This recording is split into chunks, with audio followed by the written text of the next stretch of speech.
E aí, meus bidos mutantes, e aí, meus bidos imperiais.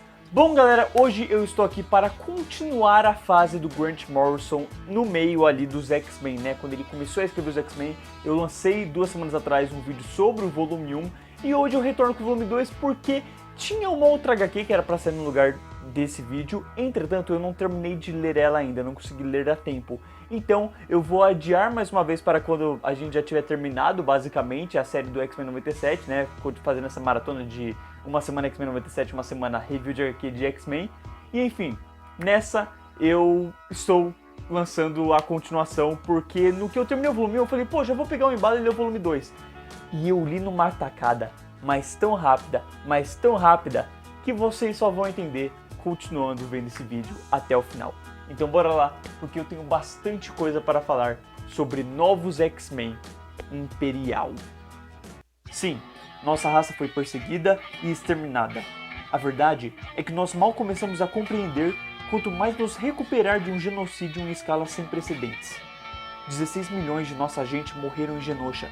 16 milhões de possíveis curas para o câncer e a AIDS desapareceram. 16 milhões de potenciais Shakespeares, Einsteins, Kurt Cobains perdidos para sempre. Mas aqui, no Instituto Xavier, temos autistas Savant de 12 anos que podem falar com átomos em sua própria língua. Aqui, nós ainda acreditamos no futuro. Após Xavier ir embora com Lilandra e Xorn ser resgatado de um grupo que busca fazer experimentos com mutantes para melhorar os seres humanos, os normais, os X-Men descobrem que a Cassandra Nova trapaceou a sua derrota e agora todos estão em perigo. O volume anterior, E de Extinção, apresentou uma edição que no vídeo sobre julguei como aleatória e ainda julgo dessa forma ali. Mas pra cá, acaba sendo literalmente um prelúdio, uma preparação para absolutamente tudo que esse volume vai abordar. E mesmo assim, eu diria que você não precisa ler o primeiro volume para começar por aqui e seguir daqui. Na real, se você quiser parar aqui também, você consegue.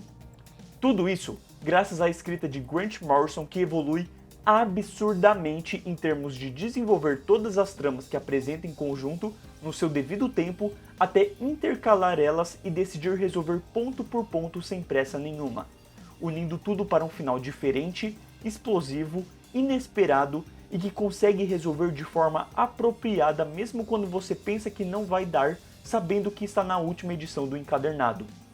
Isso ainda sabendo dividir em arcos toda a sua história, com o primeiro focando no homem que busca trazer uma evolução para os humanos, dando poderes para ele, que em 3 edições cria esse terror do que pode causar, no segundo tendo o debate político contra os X-Men e a ameaça que todos estão sofrendo para o final, abrindo espaço para temer pelo modo como sairão dessa, como também valorizar alguém como a Jean Grey, que finalmente é valorizada com o poder que tem, sendo a mulher que vai resolver o problema inicial sozinha do jeito mais badass possível, vai entrar na mente do Xavier para ajudá-lo em uma edição pra lá de especial e interessante de se ver, onde a arte brilha por precisar narrar essa história sem diálogos, e então vemos a garota Marvel assumir o legado de Xavier, pegando o lugar que já foi de Scott ou da Ororo, para colocar a mansão no seu devido lugar, puxando uma discussão política bem construída com os humanos, como também encontrando o modo correto de derrotar a Cassandra de uma vez por todas. Genuinamente chega a dar orgulho de ler assim, principalmente porque aqui a personagem não traz aquela sensação de apenas estar para apoiar o Scott como interesse amoroso ou levar o Wolverine a fazer alguma coisa, como também ser a personagem que está descontrolada por conta dos poderes da Fênix. Não, aqui ela sabe o que ela está fazendo, ela está liderando, ela está usando seus poderes de uma forma inteligente e divertida, assim como também fazendo tudo acontecer da maneira mais apropriada e incrível de se ver nos quadrinhos dos X-Men.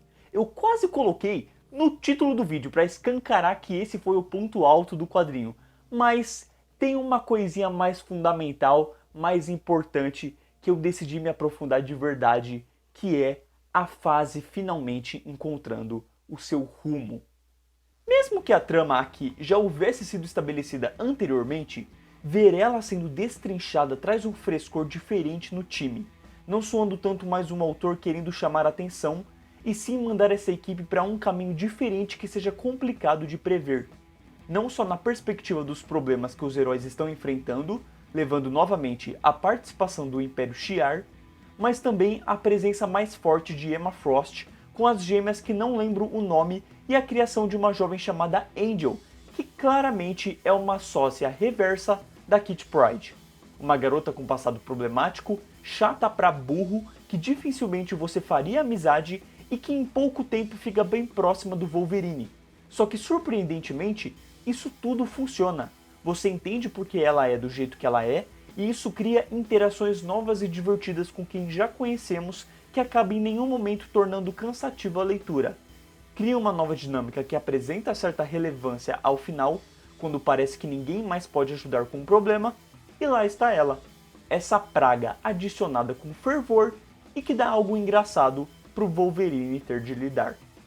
Enquanto isso, o mutante apresentado anteriormente chamado Xorn retorna com mais relevância para a narrativa e para a equipe, auxiliando o Ciclope de uma forma sensacional com a situação que eles se encontravam e demonstrando que pode ser extremamente aprofundado no restante da fase, o que traz bastante ansiedade em ver que rumo a fase seguirá, já que tendo durado tanto, pode realmente aprofundar diversas situações aleatórias que os personagens fingem não ser grande coisa, mas você sabe que alguma coisa vai sair dali.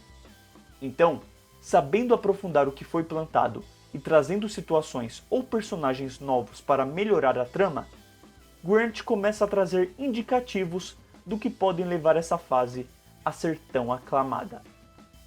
Contudo, seria muito legal não haver a mudança de ilustradores como acaba acontecendo aqui, principalmente com a presença de Igor Corday, que traz fácil a parte mais feia dessa narrativa, trazendo um rosto mais burucutu, com corpos soando extremamente fora do normal, esticados e maiores, indicando que quer fazer tudo ser maior do que realmente é, o que na verdade acaba sendo triste, às vezes ficando confuso compreender tantos rabiscos. E meu Deus, que nojo do Wolverine! Só queria destacar isso. Já Frank Quitely é um cara que valoriza o ter identidade.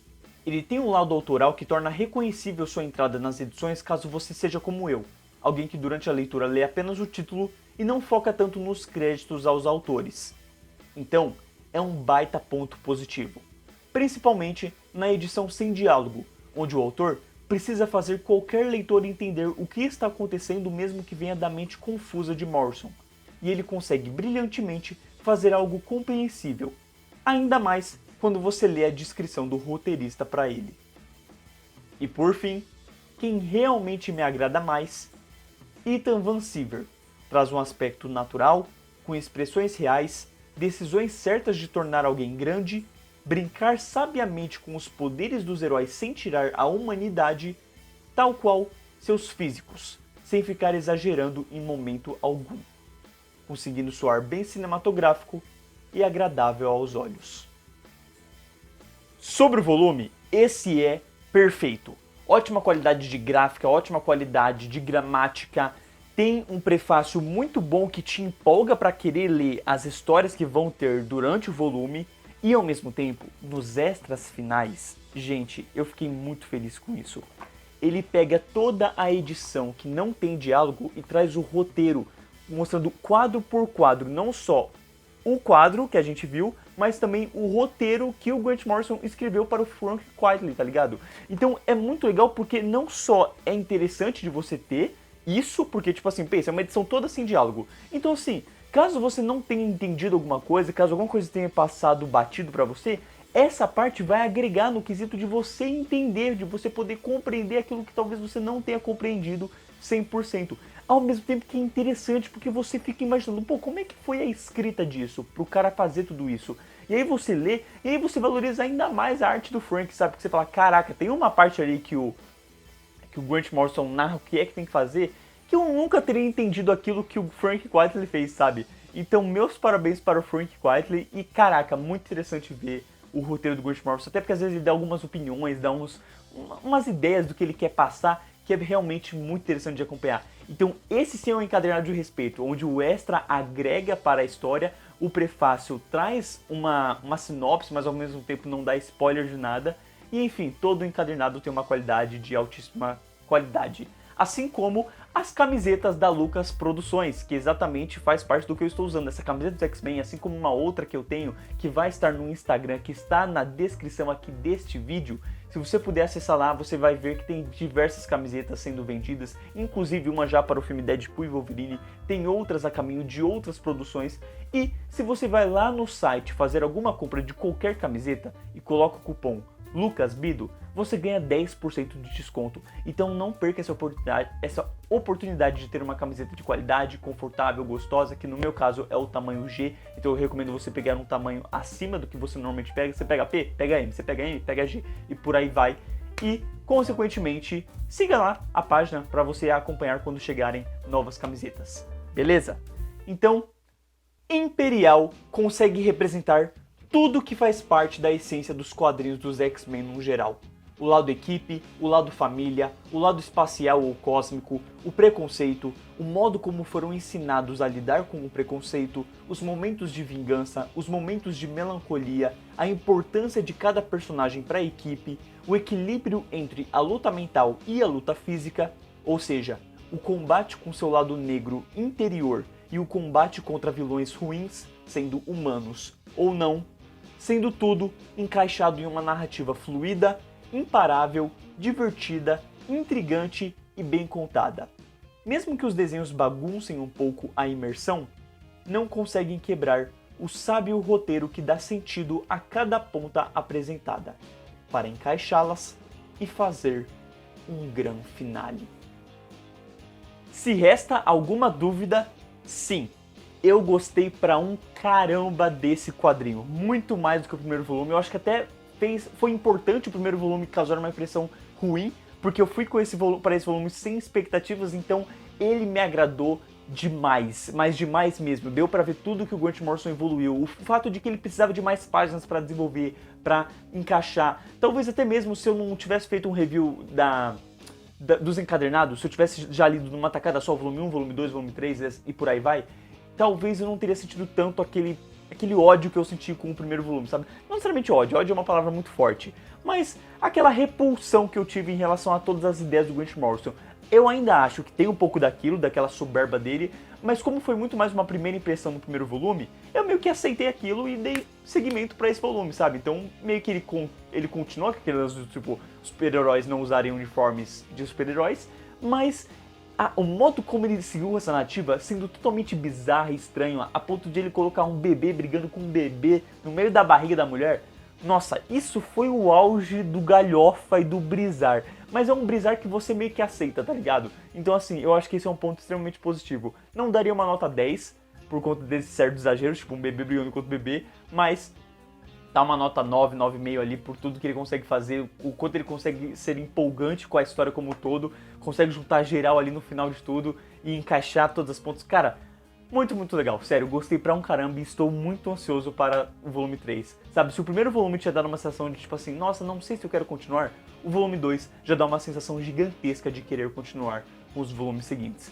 Então, se você já leu esse volume 2, deixe nos comentários o que é que você acha dele, o que você concorda ou discorda dos pontos que eu comentei aqui, que talvez você não goste nesse quadrinho, pode comentar que a gente vai discutir sobre. E caso você não tenha lido, essa sim é uma forte recomendação para você comprar no site da Panini. Beleza? Muito obrigado, valeu, falou!